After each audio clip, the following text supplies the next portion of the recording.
History of Flight 571. Uruguayan Air Force Flight 571, often referred to as the Andes flight disaster, was a chartered flight that tragically crashed in the Andes Mountains on October 13, 1972.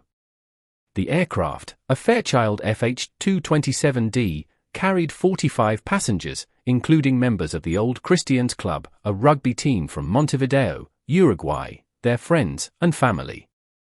Their journey from Montevideo to Santiago, Chile, became one of the most harrowing survival stories in modern history.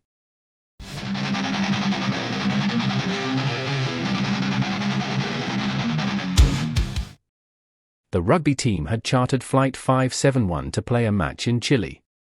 On October 12, the plane took off, making an overnight stop in Mendoza, Argentina, due to poor weather conditions in the Andes. The following day, the plane resumed its journey. While navigating through the treacherous Andes mountain range, the pilots encountered severe turbulence and poor visibility. Tragically, a navigational error occurred. The pilots misjudged their altitude and distance from their destination, leading them to believe they were past the mountains when they were still in the heart of the range. In an attempt to descend, the aircraft struck the side of a mountain, breaking apart on impact.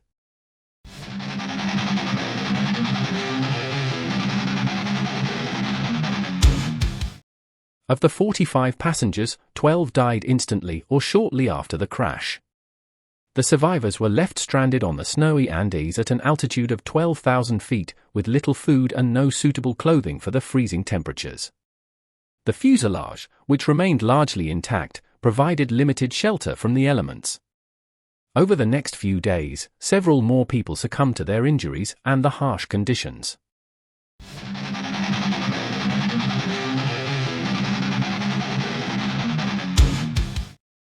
The survivors faced a grim reality. Their food supplies consisted of a few bars of chocolate, wine, and small amounts of other snacks. Despite rationing these provisions, it became clear that they would not last long enough for them to be rescued. As days turned into weeks and hope faded, they made the agonizing decision to survive by eating the bodies of their deceased friends and teammates, frozen by the cold. Their desperation grew as they heard over a transistor radio that search and rescue operations had been called off after 11 days, as authorities presumed there were no survivors.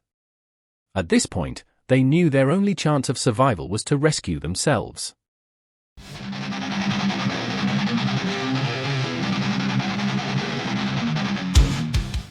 Two months after the crash, in December 1972, three of the strongest survivors, Nando Pardo, Roberto Canessa, and Antonio Vizintin, embarked on an expedition to find help. After trekking for 10 days through the treacherous mountains, Pardo and Canessa eventually stumbled upon a Chilean shepherd, Sergio Catalan, who lived near the town of Los Matines. Catalan immediately alerted authorities, and rescue efforts began at once.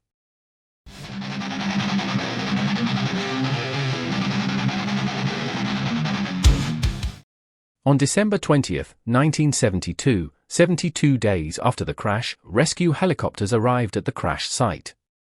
16 survivors were finally airlifted to safety after enduring unimaginable suffering. Their ordeal shocked the world, and the story of their survival became legendary.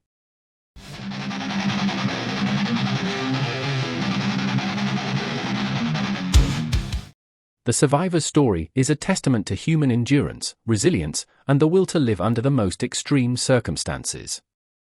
While their decision to eat the bodies of the deceased was controversial, it was born out of necessity.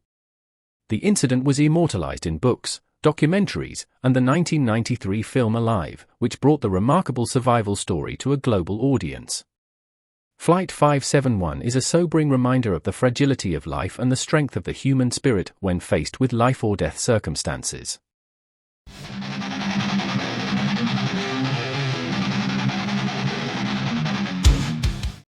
The story of Flight 571 is not only one of tragedy but also of incredible courage, resourcefulness, and the will to survive.